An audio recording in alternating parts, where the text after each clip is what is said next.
Boa noite, pessoal, graças e paz. Boa noite, graças e paz. Boa noite aos nossos amigos.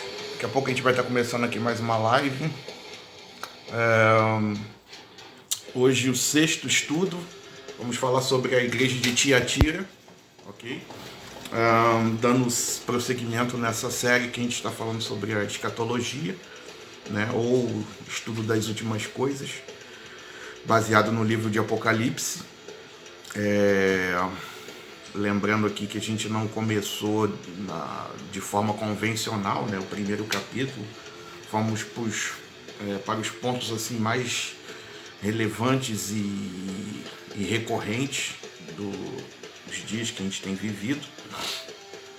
E quando a gente terminar essa parte das 7 igrejas, aí sim a gente volta lá para o primeiro capítulo e vai dar um prosseguimento assim, de forma mais convencional dentro do livro, tá?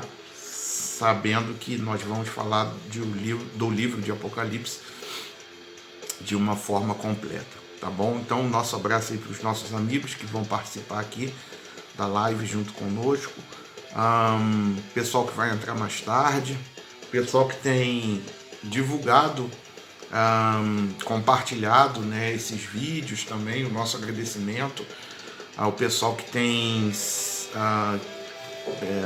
feito a inscrição lá no nosso canal, né, no Eclesia, Chamados para Fora. O link do canal tá aí na chamada do vídeo no Facebook, tá bom? E pessoal também que porventura não fez ainda a sua inscrição, a gente pede, né, para que façam, não deixem de fazer, é muito importante para esse trabalho, a inscrição no YouTube, no canal, para crescimento do canal, para que o canal ele possa estar bem ranqueado e possa atingir o maior número de pessoas. Por isso é importante, a gente sempre faz esse pedido aqui. É muito importante a tua inscrição no canal para que esse trabalho cresça, se expanda, tá certo? E não é uma live assim convencional como outras, né? A gente trata aqui exclusivamente da Bíblia, da Palavra de Deus, com temas aqui que o Espírito Santo ele nos inspira, e por isso que a gente pede a tua divulgação, a tua participação, porque nem todos hoje em dia fazem este tipo de trabalho, né? Outros tipos de trabalho são voltados para outras coisas, outras finalidades, mas a nossa finalidade aqui, nosso foco, nosso objetivo principal é pregar a palavra de Deus, tá certo? Então, desde já, o nosso agradecimento àqueles que estão participando, àqueles que estão divulgando, aqueles que estão compartilhando os vídeos, enfim, divulgando este trabalho para que outras pessoas também recebam, né? E assim também o façam e crescemos com isso todos, nós todos juntos, né? Nesse objetivo, se teu objetivo é esse, é aprender a palavra de Deus, e deixando bem claro aqui também que a gente não tem nenhuma pretensão aqui de nos colocar como donos da verdade, a gente simplesmente prega a palavra de Deus, tá certo? Da nossa forma, da forma que a gente encontrou de melhor passar isso. E muitas das vezes aqui a gente até traz assim algumas verdades e muitas pessoas não estão habituadas, né, a ouvir algumas coisas aqui, mas a gente está sempre baseado na Bíblia, na palavra de Deus, tá certo? Um abraço aí para minha mãe, que já está aqui na live. Deus te abençoe. Deus te abençoe, mãe. Um abração em todos aí. Um abraço aí para toda a nossa família que está aí no Brasil. Um abraço aí também você que vai entrar mais tarde, tá bom? vai entrar depois, amanhã, não sei quando. Deixar o nosso abraço aí para você, tá bom? Então vamos lá, pessoal, vamos falar sobre a igreja de Tiatira, uma igreja debaixo do olhar investigador de Cristo. A leitura, Apocalipse, ainda no capítulo 2, né? Do verso 18 ao verso 29, que diz assim: ao anjo da igreja em Tiatira escreva: estas são as palavras do Filho de Deus, cujos olhos são como chama de fogo e os pés como bronze reluzente.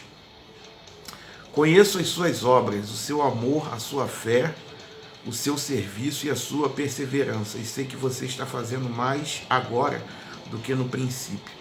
No entanto, contra você tenho isto: você tolera Jezabel, aquela mulher que se diz profetiza.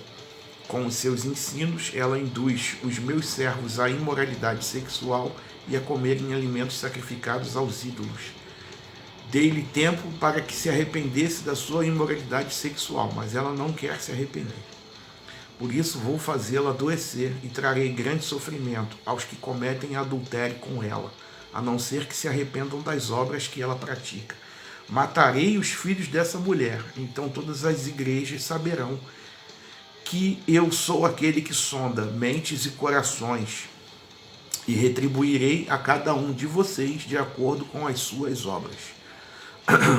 Aos demais que estão em Tiatira, a vocês que não seguem a doutrina dela e não aprenderam, como eles dizem, os profundos segredos de Satanás, digo: não porei outra carga sobre vocês, tão somente apeguem-se com firmeza ao que vocês têm, até que eu venha. Versículo 26, aquele que vencer e fizer a minha vontade, até o fim darei autoridade sobre as nações. Ele as governará com cetro de ferro e as despedaçará a um vaso de barro. E eu lhes darei a mesma autoridade que recebi, a autoridade de meu Pai. Também lhe darei a estrela da manhã. Aquele que tem ouvidos, ouça o que o Espírito diz às igrejas. Amém? Mais uma palavra aí de Jesus em renúncia, né, e indignação contra as coisas que estavam sendo praticadas e toleradas em Tiatira. E a gente vai ver com muito mais detalhes agora, que a gente vai mergulhar aqui no estudo, tá? E quando for necessário a gente volta lá no versículo chave aqui, diante dos comentários e da explanação aqui que a gente vai começar a fazer, tá bom? Bom, a maior das cartas é essa, tá?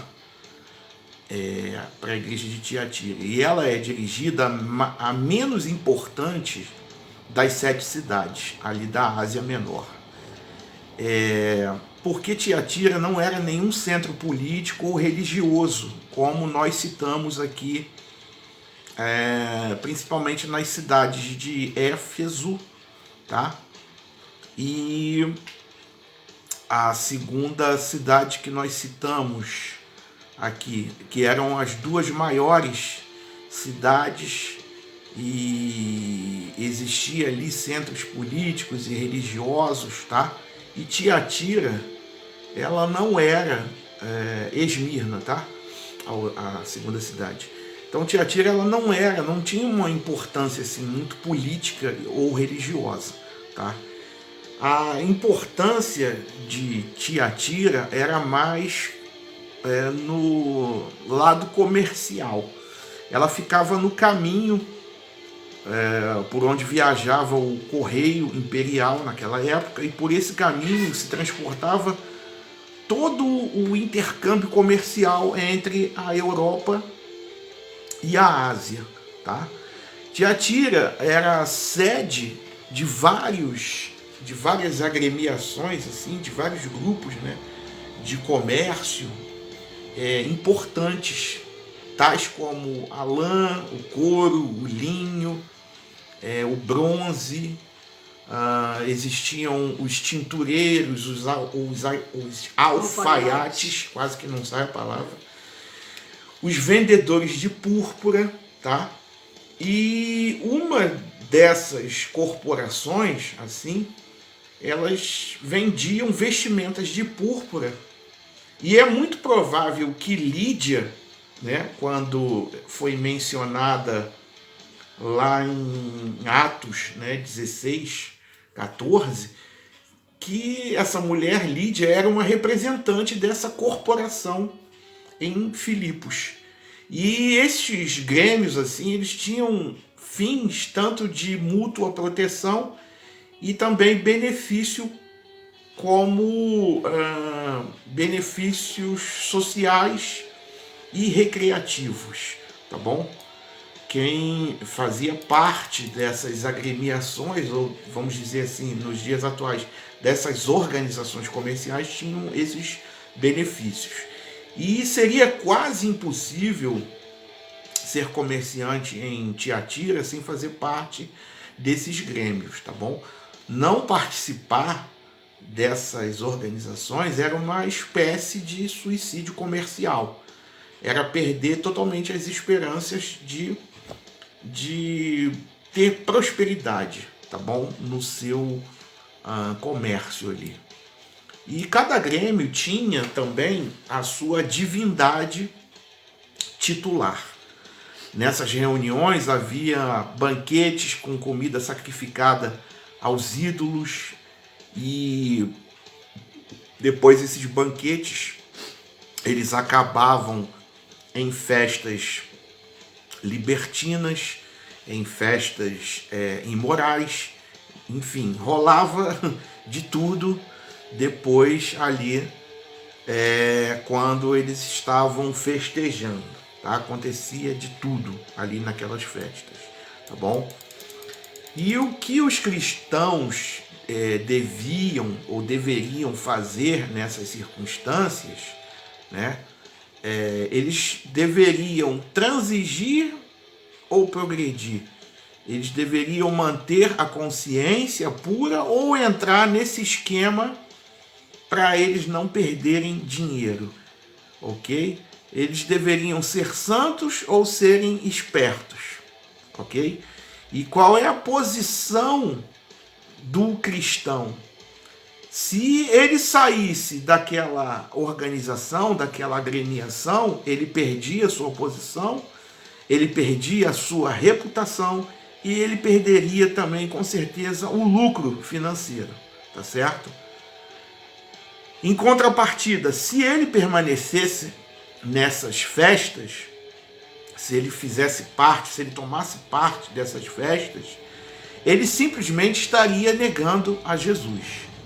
E nessa situação, Jezabel, ela fingiu saber a solução, porque ela disse o seguinte: para vencer a Satanás, é preciso conhecer as coisas profundas de Satanás.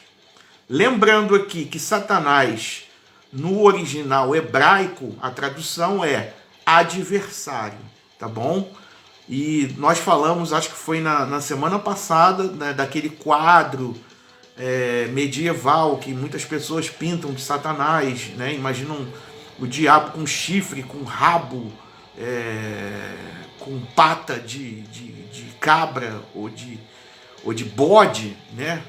E a gente sabe que ele é um ser espiritual, conforme também nós falamos aqui, e esse quadro é para ser esquecido, tá? Esse quadro medieval que pintam Satanás. Satanás é o nosso adversário, um adversário que conhece muito, mas muito, e já habita nessa terra há milhares de anos, então sabe de todas as coisas, sabe como fazer as armadilhas, sabe do que o homem gosta, por onde ele tem que entrar para o homem cair, enfim, ele é totalmente astuto e ardiloso, ok? Então ela disse o seguinte, né, Jezabel, e lembrando também que essa Jezabel não é aquela Jezabel lá do Antigo Testamento, essa aqui foi uma outra Jezabel, uma profetisa ali daquela cidade, que agia nessa cidade e agia ali com sofismas, tá bom? E um desses sofismas foi esse aqui que ela disse. Para vencer a Satanás é preciso conhecer as coisas profundas de Satanás. Não se pode vencer o pecado sem conhecer profundamente o pecado pela experiência. Ou seja, de forma sutil ali ela estava implementando uma ideia, né, um conhecimento em que eles teriam que ser participantes de tudo o que estava acontecendo ali em termos de imoralidade, em termos de ir contra os princípios, né, de Jesus, enfim, de uma forma muito sutil, e muita gente caiu naquele conto ali de Jezabel, nessas ideias de Jezabel, tá certo? E é dentro dessa cultura que está esteve a igreja de Tiatira. Era uma igreja forte, era uma igreja crescente. Aos olhos de qualquer observador, parecia ser uma igreja vibrante, uma igreja amorosa, cheia de muitas pessoas. E a gente vai começar a observar aqui como Jesus ele diagnosticou essa igreja, porque muitas das vezes nem tudo que a gente vê parece de fato aquilo que a gente está ali visualizando. E nos dias de hoje, okay? né? Nos dias de hoje não está muito diferente, né? Esse estudo de Apocalipse das 7 igrejas, eles a todo momento, se você lê ali nas entrelinhas, ele se remete à igreja atual, ou seja, à igreja dos nossos dias, ok? Então, a todo momento tem uma comparação, a todo momento surge um fato em que acontece também nesses dias, tá certo? Assim como muitas igrejas aí cheias de pessoas, né? Parece ser uma igreja vibrante, uma igreja amorosa, parece ser uma igreja assim forte, né? Porque tem muita gente. Mas já comentamos aqui também em lives anteriores que igreja cheia de pessoas não é sinônimo de igreja forte, porque no meio dessas muitas pessoas podem ter pessoas ali que estão totalmente debilitadas na sua fé, e pessoas cheias de feridas, tá? E eu costumo falar o seguinte: isso não é uma igreja cheia, é uma igreja inchada. Ok? E da mesma forma que às vezes acontece com a gente, quando a gente se machuca e cria às vezes um furúnculo, né, em alguma parte do nosso corpo, ou um abscesso, sei lá, alguma coisa assim, em que é necessário a gente espremer aquilo ali, porque aquilo ali vai inchando, né, e chega um ponto que, se a gente não espremer, aquilo ali vai causar um dano ainda maior, ok? Então, infelizmente, hoje tem muitas igrejas assim, tá bom? Igrejas cheias, mas igrejas cheias de pessoas doentes, sabe? Que não sabem também que estão doentes. E que não sabem que estão doentes, tá certo? Assim como também tem igrejas que estão vazias, ou seja, vazias quando a gente fala com poucas pessoas, né?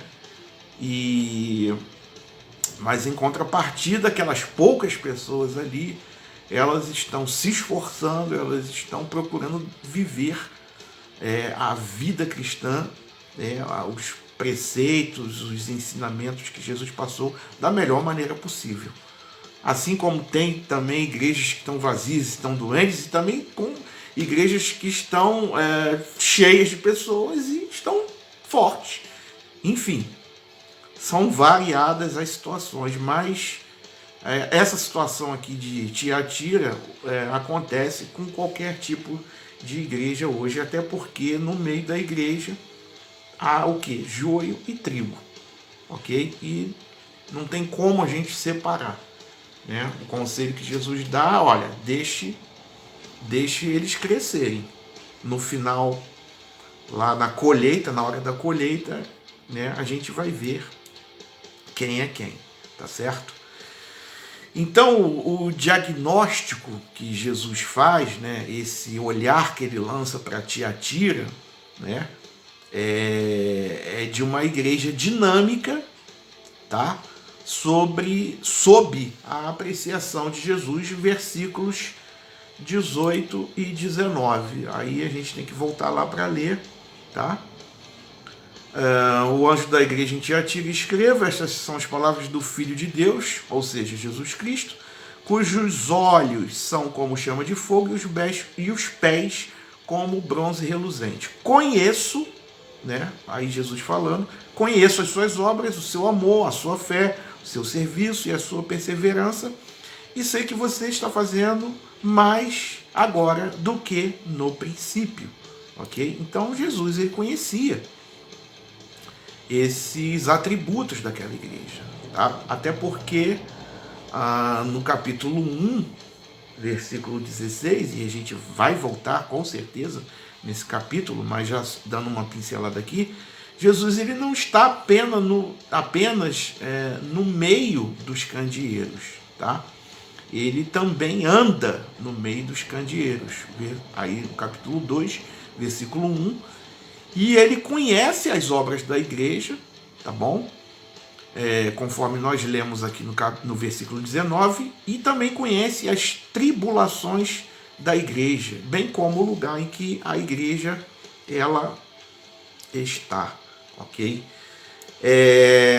Versículo 18 diz que seus olhos são como chama de fogo, ou seja, ele vê tudo, ele conhece tudo, ele sabe de tudo e ele sonda a todos, tá bom? Ou seja, nada escapa ao seu conhecimento. Ele conhece as obras e também conhece as intenções, tá bom? E Cristo se apresenta assim porque muitas práticas vis ou práticas mais, né, ruins estavam sendo toleradas de forma secreta dentro daquela igreja. Mas ninguém pode se esconder do olhar penetrante e onisciente de Jesus. Pedro, ele não pôde apagar da sua memória aquele olhar penetrante de Jesus, porque ele esquadrinha o coração e ele esquadrinha os pensamentos. E no dia do juízo, ele vai julgar o segredo do coração dos homens, tá bom? Jesus, ele faz outra distinção ali dentro daquela igreja de pessoas fiéis e de pessoas infiéis. Isso está lá no versículo 24. Aos demais que estão em Tiatira, vocês que não seguem a doutrina dela, ou seja, a doutrina daquela profetisa, né, Jezabel, e não aprenderam, como eles dizem, os profundos segredos de Satanás, digo, não porei outra carga sobre vocês, ok? Numa mesma comunidade, havia 3 grupos, tá? Em Tiatira haviam 3 grupos. E esses 3 grupos também, eles se confundem ou se traduzem nas igrejas atuais. Que grupos eram esses? Bom, o primeiro grupo eram os que eram fiéis, tá certo? Versículo 24 aí tá bem claro de quem é esse grupo. Era o grupo dos fiéis. Tinha o grupo dos que estavam tolerando o pecado, tá lá no versículo 20. E o outro grupo é os que estavam vivendo no pecado, ok? Então, 3 grupos aí na igreja de Tiatira. A igreja, a situação daquela igreja. A igreja, ela está bem, mas em contrapartida ela também está em perigo e em contrapartida também ela está mal. Isso aí classificando os 3 grupos, né? Os que eram fiéis, ou seja, a igreja está bem. Os que estavam tolerando o pecado, é uma classificação de estar em perigo. E os que estão vivendo na prática do pecado. Bom, aí tá mal. Ok? Tá mal. Tá bom? E Jesus sabe distinguir um dos outros. E numa mesma igreja a gente salva e também gente perdida. Há joio e trigo, conforme nós aqui comentamos. Tá certo? Então, as pessoas falam, eu estou procurando uma igreja que é assim, uma igreja que é perfeita, uma igreja que tem que ser só as qualidades de Éfeso, qualidades de Esmirna, qualidades agora aí de Tiatira. Então é essa igreja que eu estou procurando. Olha, eu sinto muito lhe informar, mas você não vai conseguir encontrar esse tipo de igreja. Igreja é lugar de pessoas imperfeitas, de pecadores que estão ali lutando, que estão se esforçando para viverem uma vida em santidade, ou seja, uma vida em separação, ok? Com isso, para dar um bom testemunho, e esse é o lugar que você vai encontrar, tá bom? Uma igreja ela pode ter uma boa palavra, mas pecar em outro aspecto. Uma igreja ela pode ter um bom louvor, mas pecar no momento ali de dar a palavra. Enfim, a gente nunca vai encontrar uma igreja perfeita, porque lá dentro desse lugar está quem? O homem, e o homem é imperfeito. Perfeito só Deus. Ok, querido? Quer comentar alguma coisa, Darlene, a respeito disso? Não, a gente sabe que Jesus ele apresenta como aquele que reconhece e elogia as marcas positivas da igreja. Sim. Né? Tem falhas ali dentro, como também tem... E nos dá os alertas quanto às marcas negativas, mas no sentido de quê? Da gente melhorar em relação àquilo. E ele também, ele não vê só as coisas negativas, ele também vê as marcas positivas da igreja. Coisas positivas. E é igual a gente falou aqui, entendeu? A gente nunca vai encontrar uma igreja perfeita. A igreja pode ser boa numa coisa, mas em contrapartida pecar em outra. Tá? Isso aí, gente... É como tá falando, tem o joio e tem o trigo. Tem o joio e o trigo, ok? Tem gente que... A gente salva e a gente perdida. A gente salva e a gente perdida. Tem pessoas que vão ali simplesmente para marcar ponto, como se fosse um clube social, enfim. Pessoas que não estão comprometidas com a causa do evangelho, enfim. Porque a gente vai encontrar várias situações. Que é bom a gente falar sobre as marcas também positivas, né? Porque as pessoas estão ali dentro e acham, poxa, mas eu estou indo da igreja e o que tem acontecido? O Senhor tudo vê. Amém. Tudo vê. Então ele sabe também quando você está fazendo a vontade dele, quando você está procurando fazer a vontade dele. Porque sempre, né, nós temos pecado, somos pecadores, mas ele sabe, como foi falado, conhece o nosso coração, conhece a intenção, conhece tudo. É verdade. Bom, abraço aí pro Carlos Alberto. Abração, Alberto. Deus te abençoe. Porteiro aqui da nossa igreja. Chegou atrasado, hein, porteiro? Mas vou dar um desconto para você, tá bom? Um abraço aí, Alberto, para toda a família. Espero aí que o Dudu tenha melhorado. Depois passa notícias aí pra gente dele, tá? A gente continua em oração aqui. Vamos estar orando aqui no final da live, tá bom? Ônibus lotado. Abraço aí também pro nosso amigo Romenil. Abração, Romenil. Deus deixou abençoe. Um comentário aqui. Alimento espiritual, que tem saudades quando nos reunimos para nos deliciarmos com o alimento espiritual e depois proseamos bastante. Pô, também tem saudade disso. Muita saudade, meu menino. Pô, você não sabe o quanto. Essa semana eu estava até comentando com a minha filha mais nova, com a Daniela. Ela estava falando, quem são os meus amigos, não sei o que. Aí eu estava falando para ela, olha, eu tenho poucos amigos, mas eu quero dizer uma coisa para você, a amizade verdadeira é aquela que a gente pode passar um tempão sem se falar, sabe? Uma série de situações ou de circunstâncias que a vida nos apresenta, mas quando a gente se encontra é como se a gente tivesse falado no dia anterior. E aí, tudo bom? Não sei o quê, entendeu?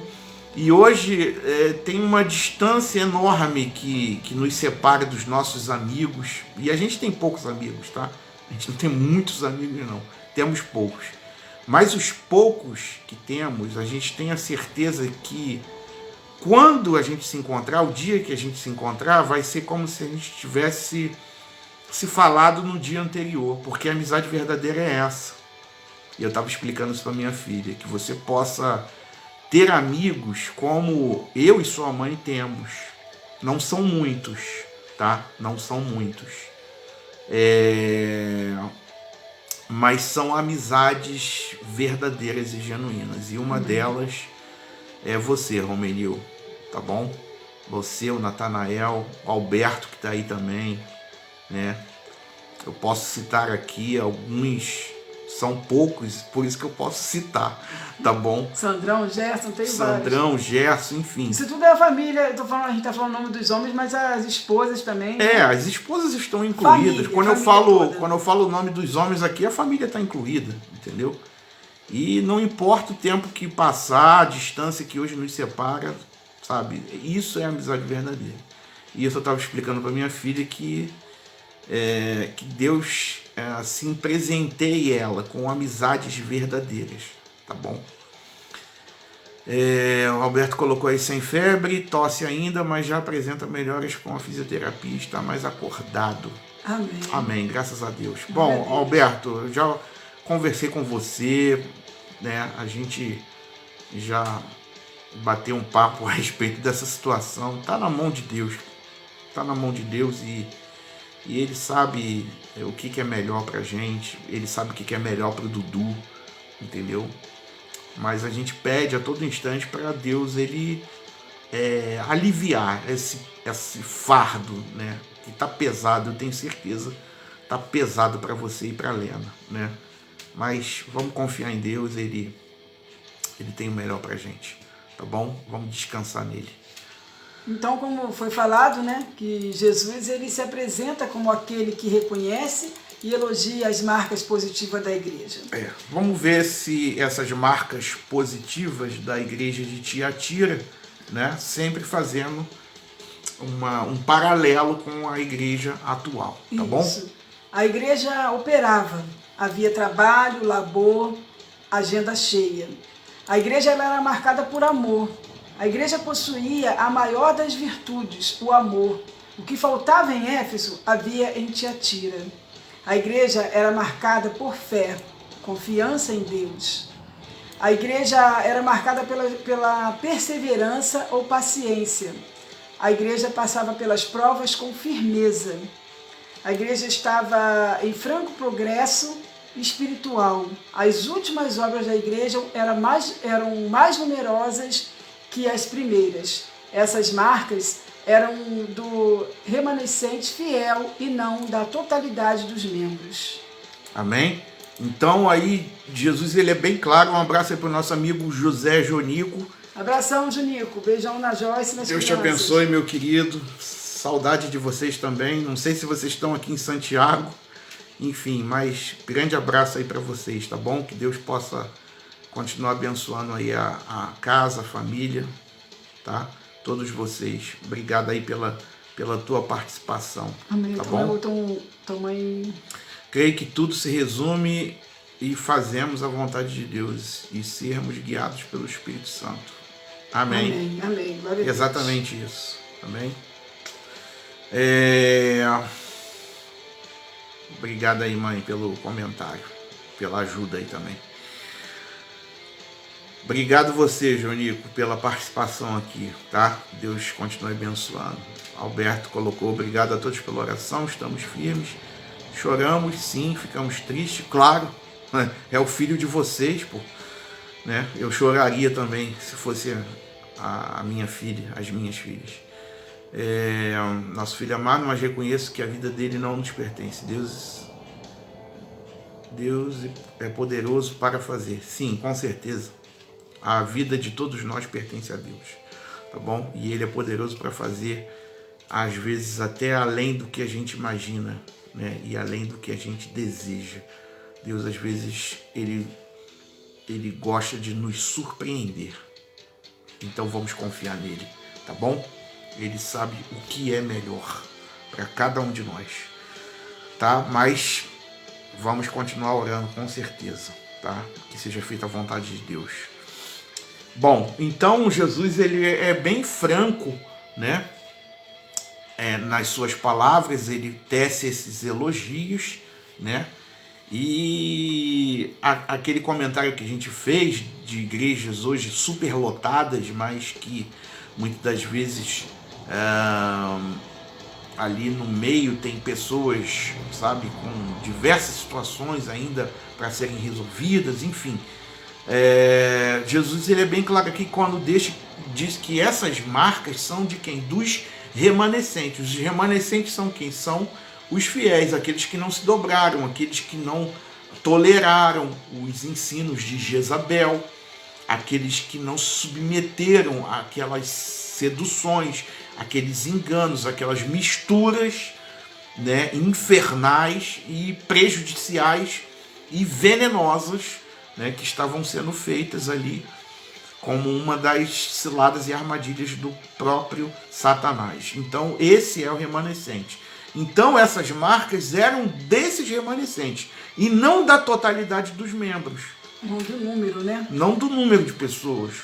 Por isso que muitas das vezes uma igreja, sabe, minúscula em comparação com outras, sabe, Deus ele age ali no meio daqueles irmãos e as pessoas muitas das vezes não entendem. Como é que vocês podem, sabe, estarem crescendo assim, sendo poucos e feito assim tantas coisas, né, que outras igrejas com maior número de pessoas não conseguem?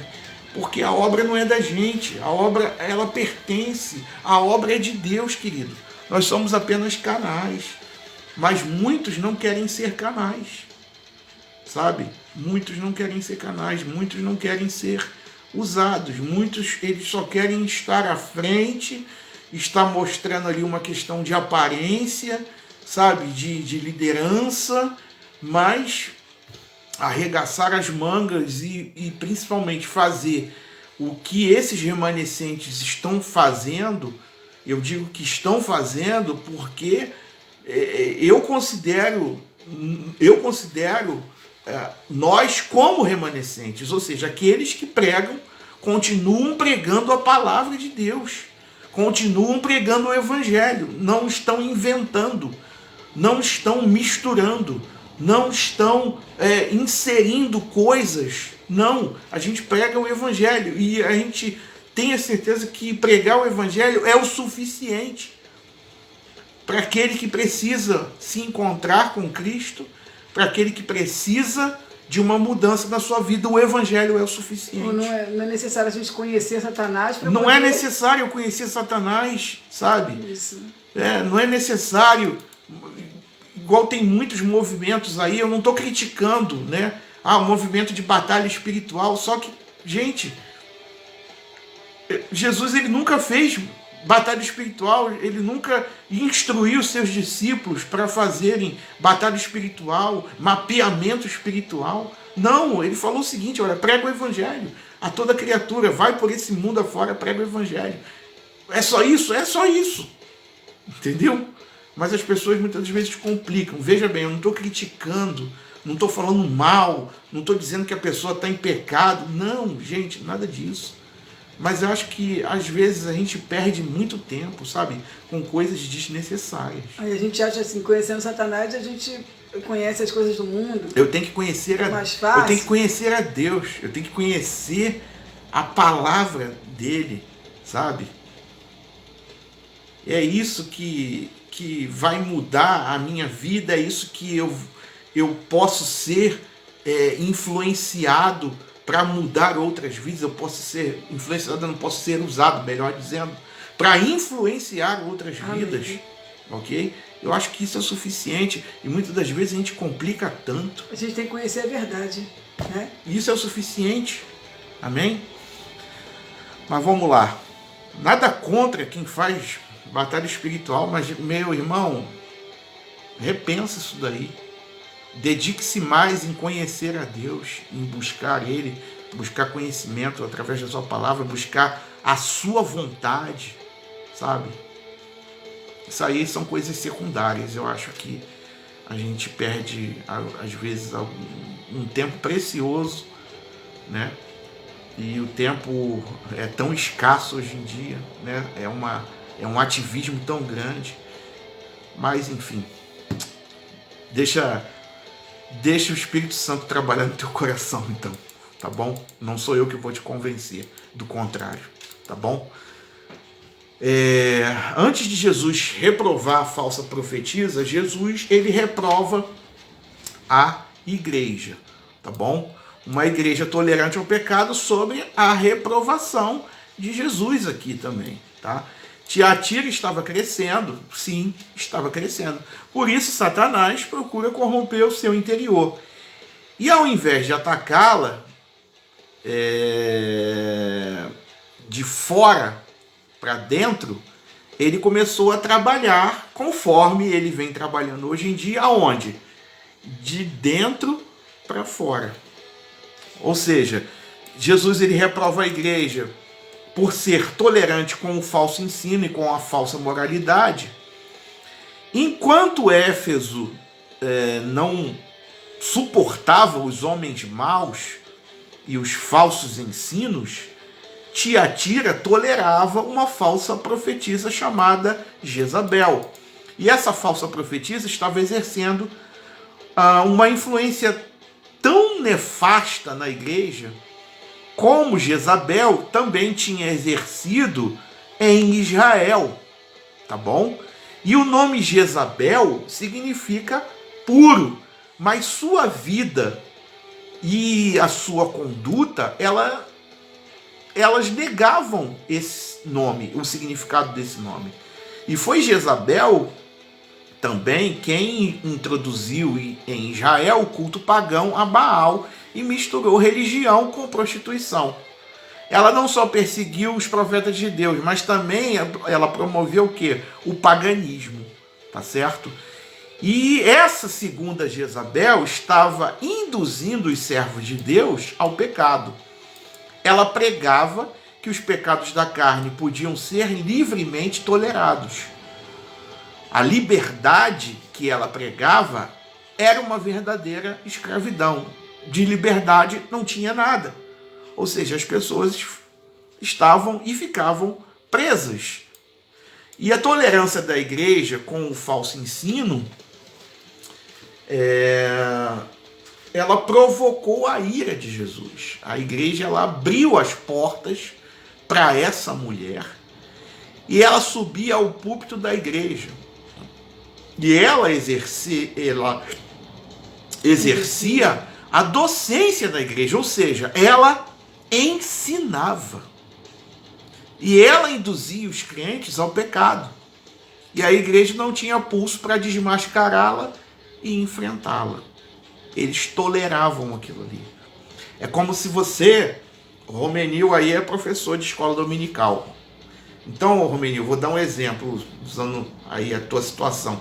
É como se você convidasse uma profetisa, né, para dar aula na sua escola, na classe, né, na tua classe, na escola dominical, e simplesmente ela chegasse lá e induzisse, né, aquelas pessoas, ou no teu caso, aquelas crianças, né, que você dá aula para uma classe infantil, e dissesse o seguinte para essas crianças: olha, vocês podem pecar, vocês podem desobedecer os pais de vocês, vocês podem fazer isso, vocês podem fazer aquilo, não tem problema não, isso não tem problema nenhum, isso é normal, todo mundo faz isso. Era como se eu tivesse... Você pode xingar, você pode brigar, você pode chutar as coisas, quebrar as coisas na tua casa, você pode desobedecer seus pais, vocês podem xingar seus pais, enfim. Era como também se eu tivesse uma igreja hoje e colocasse em cima do púlpito, num domingo à noite, né, uma mulher. Quando eu falo mulher aqui, eu não estou me referindo ao sexo nem fazendo discriminação. É como se eu colocasse uma pessoa ali, tá? Não vou falar aqui de sexo. Uma pessoa ali que não tivesse comprometimento nenhum com o reino de Deus. E aquela pessoa, ao invés de edificar a igreja, ela começasse o que é? Ela começasse a desconstruir o que a gente já estava ensinando para a igreja. E as pessoas, mas o pastor falou aquilo no domingo passado, mas essa pessoa está vindo agora aqui e está falando algo totalmente diferente. Ela quer saber de uma coisa? Pô, esse evangelho aqui que ela está pregando é melhor, porque a gente não precisa, sabe, fazer muitas coisas, a gente pode continuar pecando porque é normal, coisa e tal. Enfim, seria a mesma coisa se a gente fizesse uma situação dessa, ou seja, um absurdo. E muitas igrejas que estão fazendo isso. E existem, infelizmente, muitas igrejas que estão assim, desse jeito, colocando qualquer pessoa em cima do púlpito para pregar. E Satanás tem usado essas pessoas e o pastor, que às vezes coloca, não consegue enxergar. Aí depois a igreja se arrebenta toda lá na frente, o pastor fica se perguntando: onde foi que eu errei? Ou até mesmo alguns pastores que tá nas igrejas também, ou na própria igreja dele, tem pastores também que estão ensinando errado, né? Exatamente. Então, gente, é muito sério. É muito sério. Olha, tem gente que pensa que a gente fica aqui, faz a live tranquilo, sabe? É muita responsabilidade, sabe? Pregar a palavra de Deus.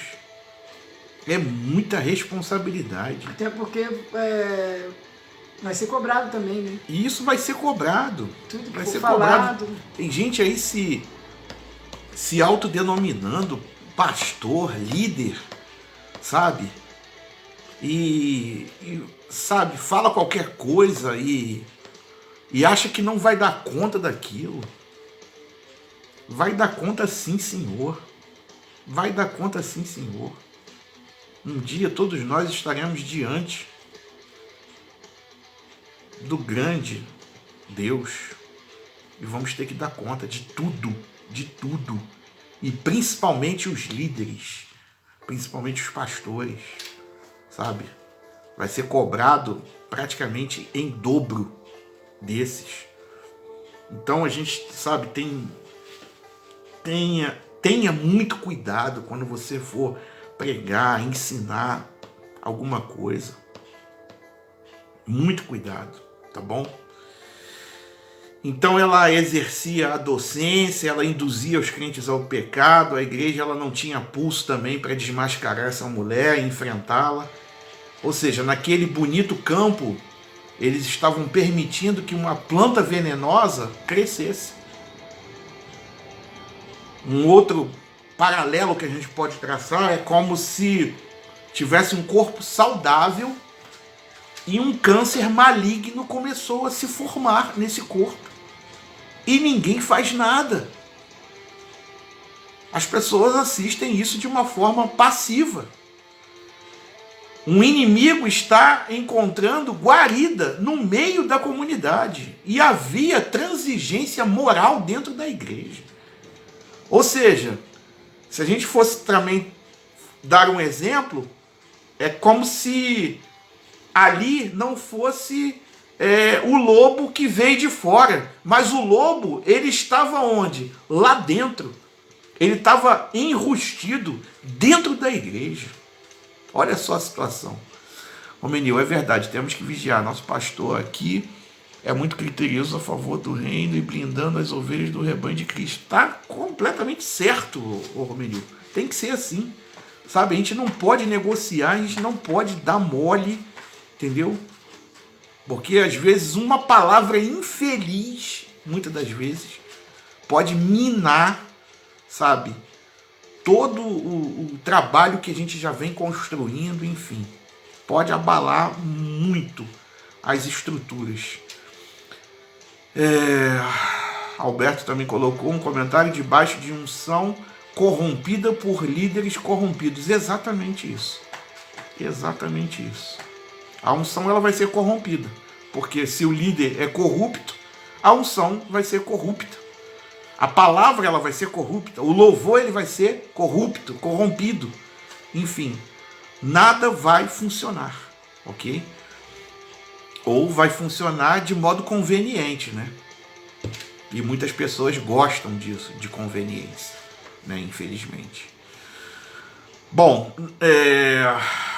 então o lobo ele não veio de fora, o lobo ele já estava lá dentro, enrustido, ok? Era essa a situação. Bom, Jesus demonstra o seu zelo pela igreja e denuncia a falsa doutrina e a falsa moralidade, no versículo 20. E a falsa doutrina era que Jezabel estava ensinando à igreja que a maneira de vencer o pecado era conhecer as coisas profundas de Satanás. Ela ensinava que os crentes não podiam cometer suicídio comercial, eles deviam participar dos banquetes das agremiações e comer aquela carne ou aqueles alimentos sacrificados aos ídolos, bem como participar das festas imorais que eles promoviam, tá bem? Alberto, apenas fogos de artifício, exatamente, fogos de artifício, né? Exatamente, esse é o efeito, ok? Ela ensinava que os crentes deviam defender seus interesses materiais a todo custo.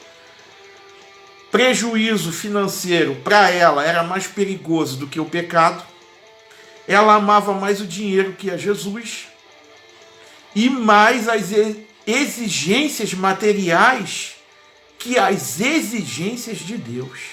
Então, quando a pessoa começa a pender para esse lado, começa a ter atração, a amar mais essas coisas do que a Jesus, do que a causa do evangelho, aí, meu irmão, isso aí é meio caminho andado para destruição.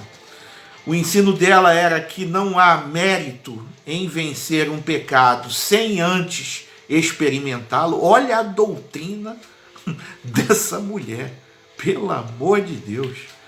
O argumento dela é que para vencer a Satanás é preciso conhecê-lo e que o pecado jamais será vencido a menos que você tenha conhecido tudo por meio da experiência. Ou seja, olha que coisa diabólica e ao mesmo tempo uma coisa sutil, sabe? Que, meu irmão, se você não abrir o olho, você acaba caindo. E tem acontecido muito hoje. E tem acontecido hoje muita gente assim, pregando dessa forma. É que tudo é normal. O que tem acontecido hoje, tudo é normal, né? Mas o que a Bíblia diz? Que não podemos viver no pecado. Nós, o que para ele, já morremos. Paulo diz, na malícia, sede crianças. E que devemos ser o quê? Simplices para o mal. Uma outra situação era a falsa moral. A proposta de Jezabel era fazer o quê? Era oferecer uma nova versão do cristianismo. Um cristianismo, né, liberal. Já tem igrejas assim já. Né? Um cristianismo sem regras, sem proibições. Um cristianismo sem legalismos. E quando a gente fala aqui de legalismo, não é a lei. A gente não está falando de lei. Mas a gente está falando da lei do Senhor. Que a gente sabe muito bem o que é. Tá? Sem proibições, sem legalismos. Claro, entre parênteses, a lei do Senhor. Ou seja, o que tem acontecido à torta e à direito hoje. Aquele cristianismo, aquele evangelho, aguinha com açúcar. Aquele evangelho de conveniência total. Entendeu? Satisfação garantida ou seu dinheiro de volta. Bom, aí não, né? Dinheiro de volta, porque depois que você dá, meu irmão, não tem volta não. É complicado também. Usar esse exemplo aqui que eu tentei usar. Não dá para usar não. Satisfação garantida ou sei lá o que vai acontecer. Entendeu? Mas infelizmente tem sido assim. Ela queria modificar o cristianismo para se adaptar à moralidade do mundo. Aí eu pergunto para você, que moralidade tem esse mundo? E ela ensina, ou ensinava, uma prática ecumênica com o paganismo. Ou seja, vamos misturar tudo que está tudo certo. Ou sua fé é fraca. É verdade, Alberto. É desse jeito. E nos dias de hoje a gente tem visto muitas coisas assim, né? Muitas pessoas que estão até à frente de igreja mesmo e dizendo que é normal, que pode isso, pode aquilo, pode tudo. Tem muita gente que está vivendo assim. Ecumenismo, né, com o paganismo. Ou seja, vamos misturar tudo, tá tudo certo, cada um faz o que quer, e no final das contas, é isso aí. É esse evangelho que infelizmente tem sido aí pregado em muitos púlpitos. Bom, uma igreja confrontada por Jesus tendo a oportunidade de se arrepender. No versículo 21 agora. Antes de Jesus ele tratar a igreja com juízo, ele vai confrontar essa igreja em misericórdia. Porque Deus é paciente. Deus ele é longânimo, ok? Ele não tem prazer na morte do ímpio. E ele não quer que nenhum se perca. Só que a gente sabe que vai se perder, ok? E ele chama ao arrependimento, ele dá tempo para que o pecador ele se arrependa, e cada dia é um tempo de graça e é uma oportunidade de se voltar para Deus. As portas da graça, elas estão abertas, os braços do perdão, eles estão estendidos, como fez com Jerusalém. Ele faz da mesma forma com os faltosos, né? Mateus 23, 37, Jerusalém, Jerusalém, quantas vezes quis eu ajuntar os seus filhotes como a galinha ajunta os seus filhotes, e vocês simplesmente não quiseram. Em outra oportunidade, Jesus disse, contudo, vocês não querem vir a mim para ter vida. Ok? Jesus chama, Jesus convida, Jesus bate a porta, mas quem tem que abrir a porta é você. Ele não vai arrombar a porta, ele não vai abrir a porta. Quem tem que abrir a porta é você. Amém? Então, se hoje o Espírito Santo está falando ao teu coração, não endureça o teu coração. Abra a porta do teu coração. Amém? Antes de Jesus tratar a igreja com juízo, ele vai confrontar também essa igreja com disciplina. Está lá no versículo 22. E a disciplina, queridos, muitas pessoas acham que disciplina é castigo. Não. Disciplina não é castigo. Disciplina é um ato de amor. Porque Deus ele só disciplina a quem ele ama. Ok? Jesus ele traz o sofrimento. Ele transformou o leito do adultério em leito do sofrimento. Ele transformou o prazer do pecado em chicote de disciplina. E ele está usando todos os recursos para levar o faltoso ao arrependimento, ok? E a falta de arrependimento implica necessariamente na aplicação de forma inexorável de quê? Do juízo, tá?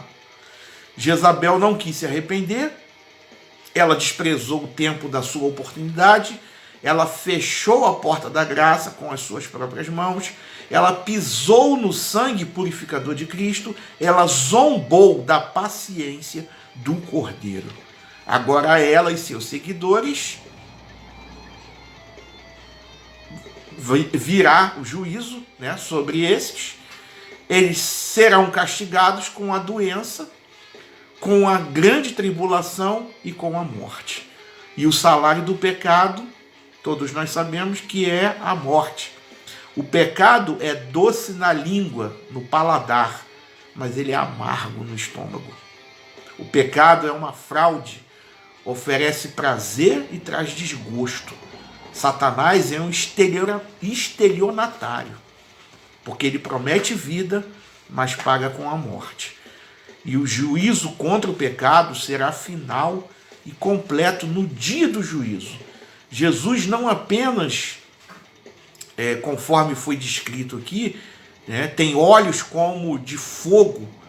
Ele não apenas sonda mente e corações, mas também ele tem os pés semelhantes ao bronze polido, ou seja, prontos para esmagar os seus inimigos.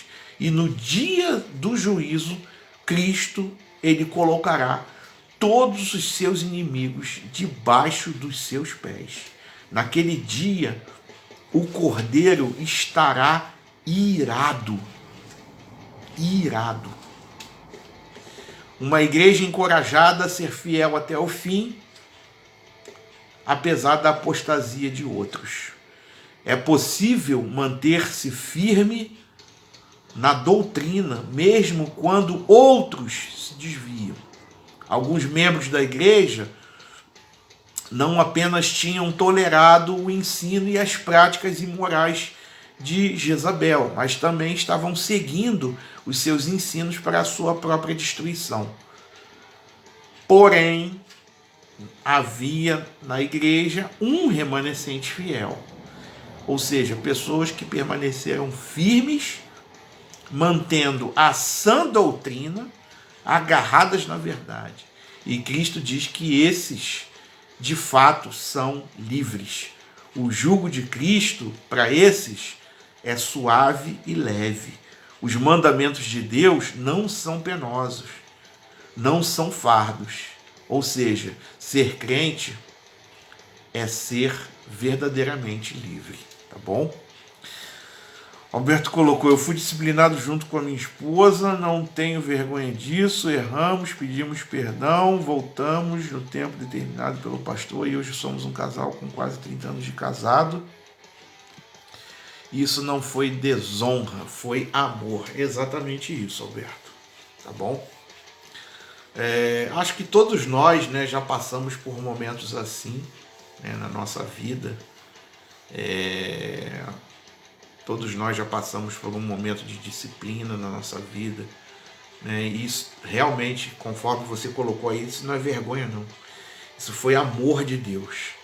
É melhor ser disciplinado por Deus, porque Ele disciplina em amor, né, do que a gente simplesmente fazer aquilo que dá na nossa cabeça e achar que a gente está fazendo certo, quando na verdade aquilo que a gente está fazendo está nos levando para o inferno, para a própria condenação. Amém? Graças a Deus aí, Alberto, pela tua vida, pela vida da Helena, e pelo amor de Deus por vocês, tá? Isso aí, com certeza, com todos nós também, tá bom? É possível manter-se puro na conduta, mesmo quando outros se corrompem. Alguns crentes de Tiatira tinham se curvado aos ensinos pervertidos de Jezabel e iam aos templos pagãos para comer carne sacrificada aos ídolos, e também participavam das festas cheias de imoralidade, buscavam conhecer as coisas profundas de Satanás e assim eles se corromperam moralmente. Porém, havia nessa mesma igreja irmãos que buscavam a santificação, A santidade de vida e de caráter é uma marca da igreja verdadeira, tá bom? A santidade não é apenas a vontade de Deus, mas seu propósito. Deus nos escolheu para sermos santos e só os puros de coração verão a Deus, porque eles se apartam do mal e vivem em novidade de vida. E quando a gente mencionou aqui que a santidade de vida e de caráter é uma marca da igreja verdadeira, isso me remeteu à memória aqui de eu ter lido isso aqui num livro chamado As 9 Marcas de uma Igreja Saudável. É um livro que eu indico para você ler, mergulhar nesse livro. Eu tive a oportunidade de ler esse livro, tá? E o reli quando eu estava no hospital, quando estava passando aquela fase do Covid, estava lá internado. E quando liberaram um celular de novo para mim, né? Eu lembrei que eu tinha esse livro em PDF no meu telefone. E eu reli esse livro lá no hospital, né? As 9 Marcas de uma Igreja Saudável, do Mark Dever. Um livro assim muito bom, muito interessante, sabe? E nos motivou ainda mais a fazer esse trabalho que a gente está fazendo aqui, né? E é um livro que eu indico assim para todos os líderes, não só pastores, mas líderes assim de uma forma geral, sabe? Muito ensinamento, muito conhecimento ali impresso nesse livro, tá? Uma sugestão de leitura que eu faço aí para você, tá bom? As 9 Marcas de uma Igreja Saudável, do Mark Dever, tá bom? E a gente até colocou um trechinho do livro quando a gente pensou nesse trabalho aqui, né, no Eclesia, chamados para fora do sistema religioso e dos valores deste mundo. A gente colocou um trecho desse livro num videozinho para apresentar, né, quem somos e essa visão e essa direção que Deus nos deu, tá bom? Se o propósito de Deus é a nossa santidade, o propósito de Satanás é frustrar tal propósito, ok? E ele está sempre procurando induzir os crentes a pecar. Ele vai usar o anticristo para esmagar a igreja pela força, ele vai usar o falso profeta para perverter o testemunho da igreja pelo mal. Mas se não lograr êxito, ele vai seduzir a igreja através da grande Babilônia. E a gente vai falar aqui, vai ter uma parte, né, específica sobre a grande Babilônia, aqui nessa série de estudos, tá bom? Que é esse sedutor sistema do mundo, tá bom? E se o diabo não puder destruir a igreja por meio da perseguição ou da heresia, ele vai tentar corrompê-la com o quê? Com o pecado, ok? Ou seja, ele vai usar de todas as armas, E é preciso entender que já temos tudo em Cristo para uma vida plena.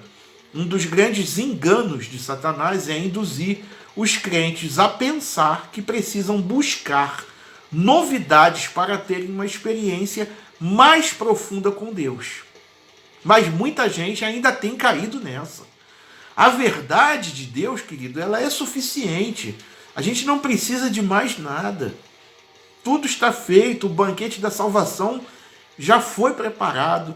O que precisamos não é de novidades, de buscar fora das Escrituras coisas novas, acrescentar coisas, né? Mas o que é necessário? Tomarmos posse da vida eterna, conhecer o que Deus já nos deu, nos apropriarmos das insondáveis riquezas de Cristo. E a provisão de Deus para nós, ela é suficiente para uma vida plena até a volta de Jesus. E precisamos permanecer firmes e fiéis, conservando essa herança até o fim. Ok? Uma igreja recompensada também pela sua vitória ao permanecer fiel ao seu Senhor até o fim. O vencedor é o que guarda até o fim as obras de Jesus, tá? É o que o versículo 16 quer nos dizer. Perseverança é a marca dos santos. Aqueles que se desviam e perecem no pecado são como Judas, filhos da perdição. Ou seja, nunca nasceram de novo, ok? O vencedor vai julgar os ímpios e reinar com Cristo. Versículos 26 e 27. A falsa profetisa estava pregando o quê? Que os crentes que não entrassem nas agremiações comerciais e não participassem daquelas cerimônias pagãs, eles perderiam o prestígio e cometeriam um suicídio econômico, e com isso eles estavam fadados o quê? À falência. Mas Cristo ensina que não adianta o quê? Ganhar o mundo inteiro e perder a alma. Aqueles que não vendem a sua consciência e não trocam Deus pelo dinheiro vão ser honrados. Eles vão assentar no trono e eles vão julgar os ímpios. Os santos julgarão o mundo.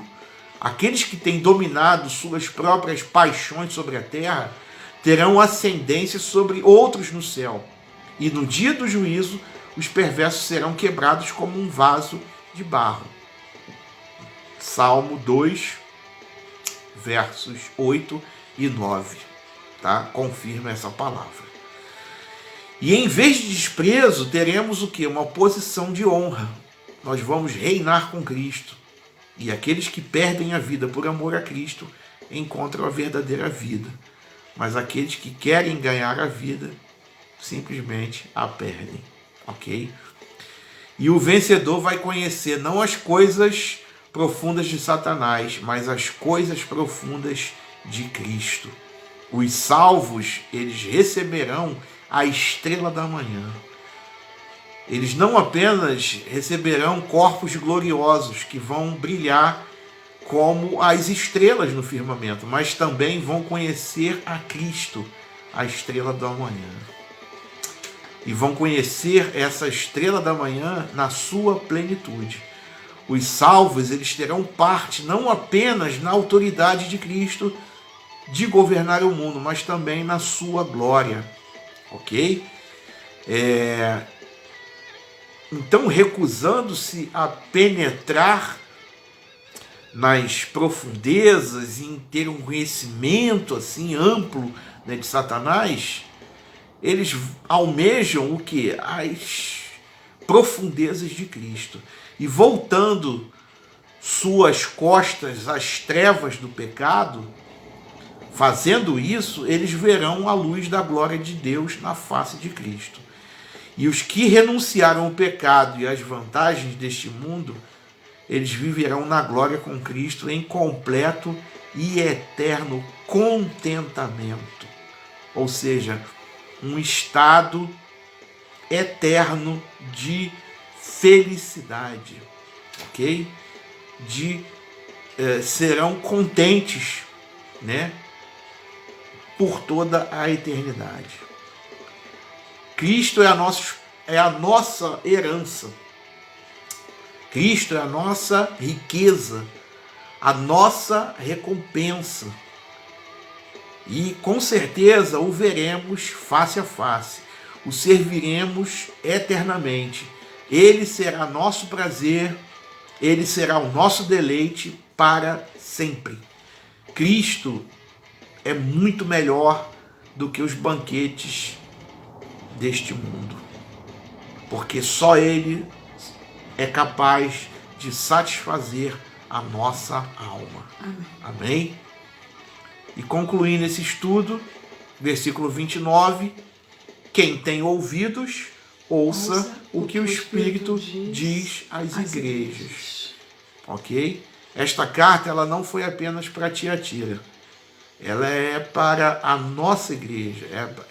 Essa carta é para mim e é para você, porque nós somos a igreja de Cristo. Que Deus ele nos dê ouvidos para ouvir o que Deus está nos falando. Amém? Amém. Amém.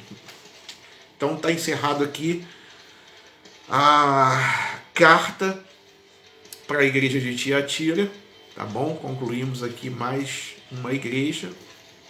Agora vão ficar faltando 3, né? Sardes, Filadélfia e Laodiceia, tá bom? A gente aguarda vocês aqui, claro, com a permissão, né? E a autorização do nosso Senhor no próximo sábado, para a gente estar tratando aqui da próxima igreja ali na lista, né, que o apóstolo João ali foi orientado para estar escrevendo, tá bom? Que esse estudo ele possa ter tocado em você, né, ter aberto a tua mente, o teu coração para receber essas palavras, né, e que a gente possa ser e continuar sendo remanescentes, ou seja, aqueles que não se dobram, aqueles que não compactuam, aqueles que não se conformam, né, com este mundo, mas se renovam pela renovação do entendimento, e esse entendimento e esse conhecimento vem através da palavra de Deus. Que possamos ser trigo, né? Que possamos ser trigo, embora no meio de joias, mas possamos continuar sendo trigos, para que no dia da colheita a gente possa ser colhido pelo Senhor Jesus, porque o trigo vai e o joio fica, ok? Bom, abraço aí a todos, obrigado pela participação, tá bom, de todos aí. Um abraço aí pessoal que vai entrar mais tarde, depois, outro dia, não sei quando, tá bom? Obrigado aí pela participação de todos, bom final de semana também, o Alberto, o Romenil. E um bom início, né? Minha mãe que está assistindo, um bom domingo, né? Que Deus, em nome de Jesus, Ele possa suprir as tuas necessidades, sanar as tuas dúvidas, as tuas incertezas, que o Espírito Santo possa ministrar no teu coração nessa noite, trazendo a paz de Cristo Jesus, a saúde, né, e a vontade dele na vida do Dudu, na vida ali do Alberto, da Lena, da sua família. Vocês possam ter paz hoje. E todos aqueles também que estão enfermos, né? Que o Senhor possam ter paz, que Deus possa entrar com a provisão, com a cura, que Deus possa suprir. Amém. Todas as tuas necessidades, seja elas de cada um de quais nós, forem, cada um de vocês, né, que Deus ele possa entrar com a sua mão de poder agora nessa situação que você está passando, e que Ele possa te abençoar. Em nome de Jesus, essa é a nossa oração. Amém. Amém? Glória a Deus. Deus te abençoe, um ótimo final de semana para vocês, tá bom?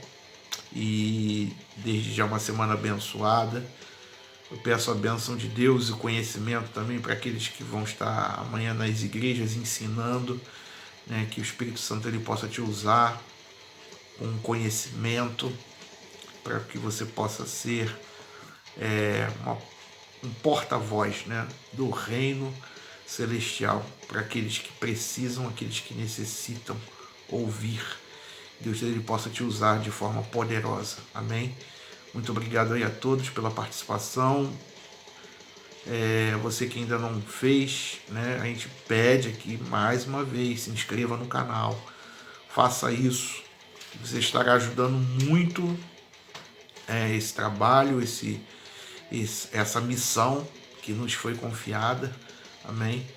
E que Deus possa te abençoar. Amém? Você também que quiser compartilhar a live, pode fazê-lo, não tem problema nenhum. tá bom? Abençoe outras pessoas, assim como eu tenho certeza que você foi abençoado, tá bom? Obrigado aí, gente. Beijo em todos. Boa noite. Graça e paz. Graça e paz.